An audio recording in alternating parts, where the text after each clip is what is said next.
বিরতির পর স্বাগত। অযোধ্যায় রামলালার প্রতিষ্ঠার পর থেকেই এবার দেশের আনাচে কানাচে থেকে ভক্তবৃন্দরা রাম মন্দিরের উদ্দেশ্যে ছুটছেন। বুধবার সকালেও দেখা গেছে ধর্মনগর রেল স্টেশন থেকে অযোধ্যার রামলালার উদ্দেশ্যে যাত্রা শুরু করেছে একটি বিশেষ ট্রেন, অর্থাৎ আস্থা ট্রেন। এই আস্থা ট্রেনে মোট 1328 জন যাত্রী নিয়ে যাত্রা শুরু করলো এই ট্রেন। যাত্রা শুরুর আগে ধর্মনগর রেল স্টেশনে সকাল 8টা থেকে তাদেরকে অভিনন্দন জানিয়ে এক সভার আয়োজন করা হয়। এই সভায় উপস্থিত ছিলেন প্রদেশ বিজেপির সভাপতি রাজীব ভট্টাচার্য, রাজ্য বিধানসভার অধ্যক্ষ বিশ্ববন্ধু সেন, ওবিসি মোর্চার রাজ্য সভানেত্রী মলিনা দেবনাথ, বাগবাসা বিধানসভা কেন্দ্রের বিধায়িকা যাদবলাল নাথ, ধর্মনগর পৌর পরিষদের চেয়ারম্যান প্রদ্যুৎ দে সরকার সহ আরো অন্যান্য কর্মকর্তারা। অর্থাৎ অযোধ্যার উদ্দেশ্যে যে রেল এই মুহূর্তে পাড়ি দিয়েছে তার আগেই ধর্মনগর রেল স্টেশনে যাত্রা শুরুর আগে একটি বিশেষ সভার আয়োজন করা হয়েছে। প্রথমেই যারাই এই যাত্রাটিতে যাচ্ছেন প্রথমবারের মতো তাদেরকে প্রথমে অভিনন্দন জানানো হয়, তারপর এক সভার আয়োজন করা হয়। সেই সভা থেকে উপস্থিত প্রত্যেকে কি বলছেন শোনাবো।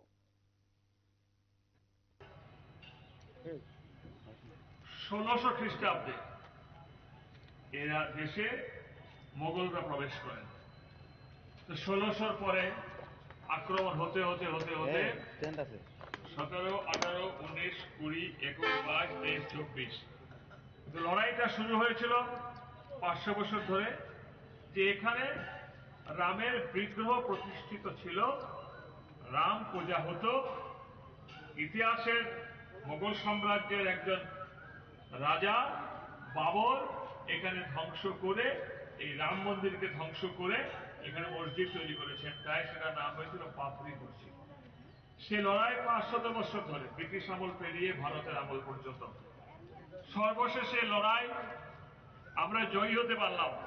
আমাদের মাননীয় প্রধানমন্ত্রী, আমাদের মার্গদর্শক এবং আজকে সারা পৃথিবী খ্যাত, যিনি ভারতবর্ষকে সব দিক দিয়ে এগিয়ে নিয়ে যাচ্ছেন, মাননীয় প্রধানমন্ত্রী নরেন্দ্র মোদীজি, ওনার নেতৃত্বে এবং ভারতীয় জনতা পার্টির হাজার লাখো কার্যকর্তার সমর্থকে লড়াইয়ে, আইনি লড়াইয়ে বিভিন্ন ক্ষেত্রে গিয়ে আমাদের এই জয় হাসিল হলো। এবং গত 22 জানুয়ারি রাম মন্দিরে রামলালার প্রাণ প্রতিষ্ঠিত হল। আমারও সৌভাগ্য ধর্মনগরে কয়েকজন কার্যকর্তা সহ গর্বের বিষয়। কাজে যারা এখানে রাম ভক্তরা যাচ্ছেন, আমি তাদের কাছে অনুরোধ করব, মাননীয় বিশ্ববন্ধু সেন ঠিক কথা বলেছেন যে আপনারা যেরকম পুণ্য কাজে যাচ্ছেন, আপনাদেরকেও বলবো আপনারাও সেটাকে সেখান থেকে শেয়ার করা, মানুষের কাছে কথা বলা, মানুষের কাছে সেই বার্তাটা পৌঁছানো। আপনাদের সুবিধা অসুবিধার জন্য গতকালকেই আমাদের 8 জনের টিম অযোধ্যাতে পৌঁছে গেছে আপনাদের ব্যবস্থা দেখার জন্য। এবং রেলওয়ে ডিপার্টমেন্টও আপনাদের রেলের মধ্যে যাতে অসুবিধা না হয় তার জন্য ভালো ব্যবস্থা সেখানে করেছে। কিন্তু তা সত্ত্বেও কিছু কিছু ত্রুটি আমাদের থাকতে পারে।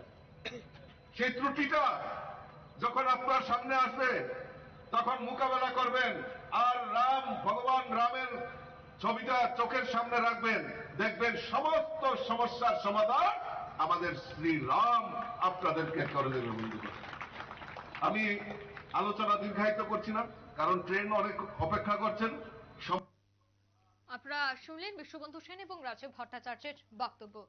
রামলালার উদ্দেশ্যে এই যাত্রা শুরু করছে ট্রেন, যাতে প্রচুর সংখ্যক যাত্রীরা রামলালাকে দর্শনের জন্য আজ ধর্মনগর থেকে রওনা দিয়েছে অযোধ্যার উদ্দেশ্যে। নিয়ে নিচ্ছে ছোট একটি বিজ্ঞাপন বিরতি, সঙ্গে থাকুন।